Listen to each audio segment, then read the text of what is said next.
Hai guys, kembali lagi dengan aku 6635 Lala Misela. Di videoku kali ini, aku mau bahas tentang 5 penjahat legendaris di Indonesia. Kalian pasti tahu kan, tindakan kriminal atau kejahatan itu pasti selalu ada di seluruh dunia ini. Nah, sebelum lanjut ke videoku, jangan lupa untuk like, komen, share ke teman-teman kalian, subscribe, dan klik loncengnya supaya kalian bisa mengikuti video-video terbaru dari aku. Selamat menonton!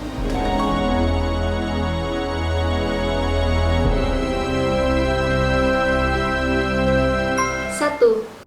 Kusni Kasdut. Mungkin orang tua kalian yang hidup pada masa 60-70-an pasti mengenal sosok yang satu ini. Kusni Kasdut adalah seorang kriminal spesialisasi permata berharga. Kalian bisa bayangin nggak tuh? Ini sebuah permata loh. Pria bernama Asli Waluyo ini pada tanggal 31 Mei 1961 menjadi salah satu penjahat yang legendaris di Indonesia setelah ia mencuri permata di Museum Nasional Jakarta atau Museum Gajah. Dengan menyamar sebagai polisi gadungan, Kusni Kasdut berhasil membawa 11 permata curian setelah sebelumnya ia telah melukai seorang penjaga museum. Setahun sebelumnya, Kusni Kasdut telah melakukan kejahatan yang sempat menggegerkan kota Jakarta. Dengan berbekal pistol dan ditemani oleh anak buahnya, Kusni melakukan aksi perampokan pada seorang pedagang Arab yang kaya raya bernama Ali Badjenet. Ali Badjenet dirampok pada sore hari ketika ia baru saja keluar dari kediamannya di kawasan Awam Al-Hajiri, Kebon Sirih. Dia meninggal saat itu juga akibat luka tembak dari pistol Kusni Kasdut. Beberapa tahun setelah Kusni Kasdut melakukan perampokan permata di Museum Nasional Jakarta, Kusni ditangkap saat berusaha menggadaikan permata hasil curiannya yang tadi. Dia pun dijebloskan ke penjara dengan vonis hukuman mati. Saat di penjara, Kusni Kasdut bertobat dan menyesali perbuatannya. Ia pun dibaptis dengan nama Ignatius Kusni Kasdut. Saat-saat terakhir Kusni di penjara, hal itu jadikan ide lagu oleh God Bless dengan judul Selamat Pagi Indonesia yang dimuat dalam albumnya yang bernama Cermin. Yang mungkin tidak banyak diketahui oleh banyak orang, Kusni Kasdut sempat dijuluki Robin Hood Indonesia karena ia sering membagikan hasil rampokannya itu pada kaum-kaum yang tidak mampu. Kusni Kasdut juga termasuk salah seorang pejuang Indonesia yang ikut membantu TNI dalam melawan Belanda saat masa revolusi kemerdekaan Indonesia. Kusni Kasdut menjalani vonisnya di depan regu tembak pada tanggal 16 Februari 1980. 2. Mat Peci. Mat Peci lahir di Kecamatan Leles, Garut pada tahun 1943. Dan ia merupakan keturunan keluarga yang terpandang. Ia merupakan salah satu sosok kriminal yang unik karena selalu memakai peci di kepalanya. Selain itu, kisah hidupnya pun menarik. Dikisahkan Mat Peci ini mempunyai seorang kekasih yang bernama Eis, tetapi hubungannya tidak direstui oleh orang tua dari Eis ini. Kemudian, karena si Mat Peci ini sakit hati, akhirnya ia pun merantau ke kota Bandung. Pada awalnya, Mat Peci bekerja sebagai calo karcis bioskop di sekitar kawasan Cicadas, Bandung. Namanya mulai dikenal sekitar tahun 70-an. Ketika Mat Peci ini melakukan banyak tindakan kejahatan seperti perampokan dan pembunuhan. Keluar masuk penjara pun tidak menjadikan Mat Peci ini kapok dan bertobat. Malah, Mat Peci semakin memperdalam ilmunya selama ia berada di penjara dengan sesama para napi. Mat Peci dikabarkan mempunyai ilmu kebal yang menjadikan dirinya untuk sulit ditangkap. Saat menjadi buronan, Mat Peci akhirnya menikah dengan sang pujaan hatinya, Eis, setelah sebelumnya mereka bertemu di sebuah tempat prostitusi. Aparat intelijen yang sudah mengetahui keberadaan Mat Peci akhirnya melakukan penyergapan di Garut. Pada tahun 1978, Mat Peci pun tewas tertembus peluru aparat di kawasan stasiun kereta api Leles, Kecamatan Kadungora, di Garut. Kisahnya yang menarik ini membuat perjalanan hidup Mat Peci ini diangkat ke layar lebar. 3. Selamat Gundul. Inilah sosok penjahat yang sempat menjadi DPO atau daftar pencarian orang nomor 1 polisi. Gila banget gak sih? Nomor 1 loh.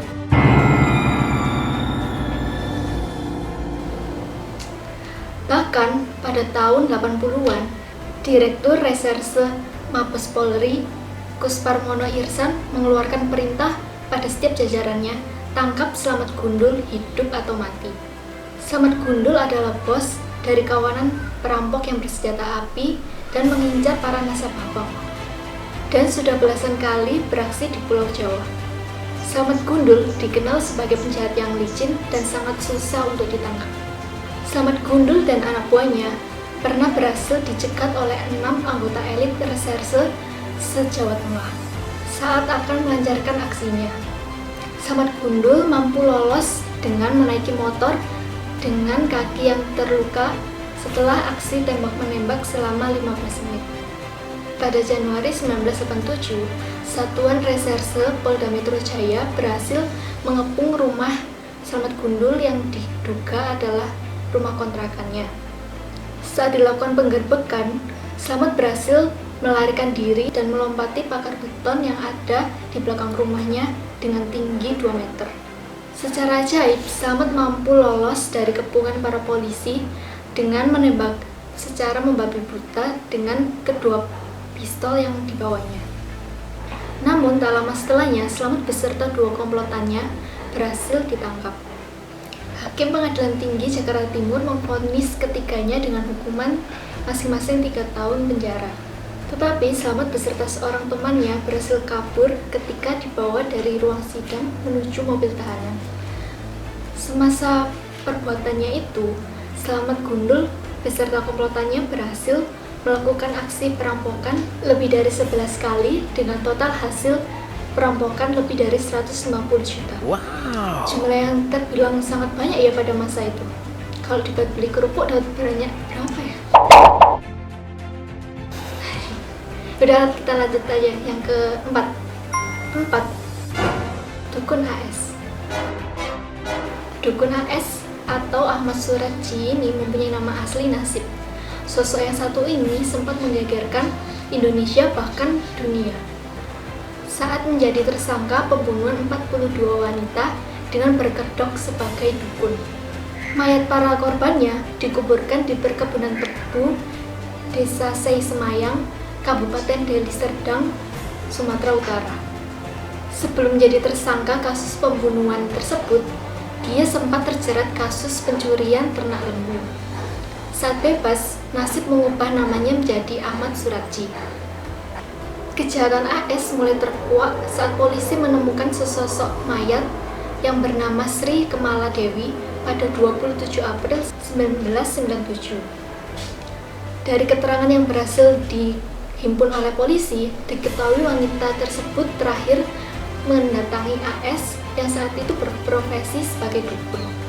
Berdasarkan pemeriksaan dan barang bukti berupa pakaian serta perhiasan milik Sri Kemala Dewi yang ada di tempat AS, polisi pun menciduk AS beserta istrinya menjadi tersangka.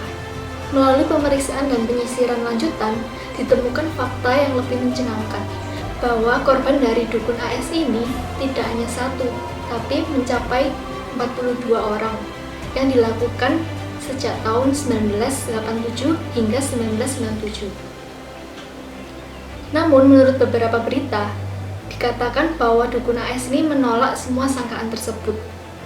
Konon perbuatan dukun AS ini adalah untuk memperkuat ilmu hitamnya, di mana dia harus membunuh 70 orang wanita dan menghisap air liurnya. Oh no.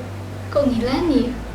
Pada 27 April 1998, dukun AS divonis hukuman mati, sedangkan istrinya divonis hukuman seumur hidup.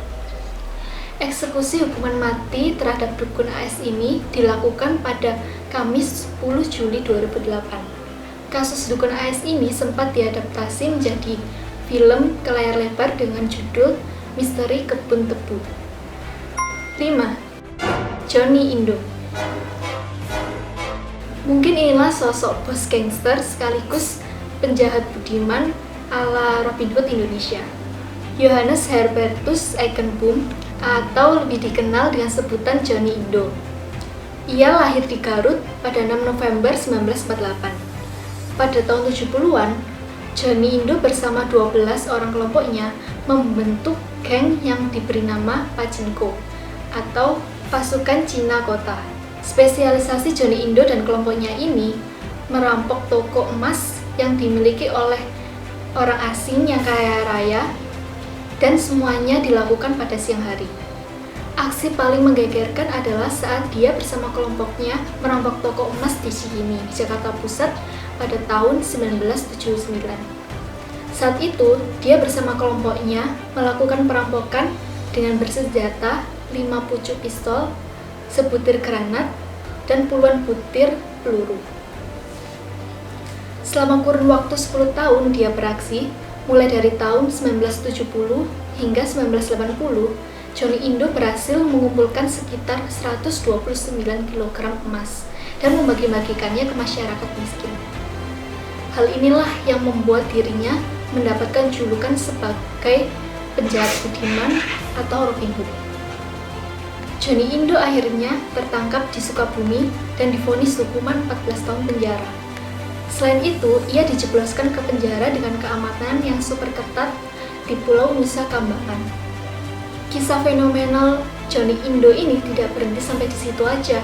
Bersama 14 tahanan yang lain, Johnny Indo sempat mencoba untuk melarikan diri dari Nusa Kambangan.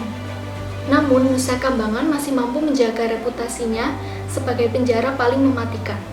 Johnny Indo menyerah setelah 12 hari bertahan di alam liar Nusa Kambangan. Selain itu, 11 tahanan yang ikut melarikan diri bersama dengannya tewas dan sisanya berhasil ditangkap tidak jauh dari area Nusa Kambangan. Kisah pelarian ini sempat diangkat pula ke layar lebar dengan Johnny Indo sendiri sebagai pemeran utamanya. Dalam melakukan aksinya, Johnny Indo sangat pantang untuk melukai para korbannya. Hidup di penjara membuat dirinya banyak belajar dan mengevaluasi diri. Setelah bebas, Johnny Indo menjadi seorang mualaf dan tinggal bersama keluarganya di Sukabumi, Jawa Barat. Ia pun kemudian menjalani kehidupannya dengan berdakwah, sebuah jalan hidup yang hampir mirip dengan Sunan Kalijaga yang ia baca saat ia masih kecil. Oke guys, itulah 5 penjahat legendaris dan terkenal di Indonesia. Kalau ada yang kurang, kalian bisa namain sendiri di kolom komen. Sekian video dari aku, dan maaf apabila ada kata yang salah. Jangan lupa like, komen, share ke teman-teman kalian, dan subscribe. Jangan lupa ya, klik loncengnya. Sampai jumpa di video selanjutnya. Dah.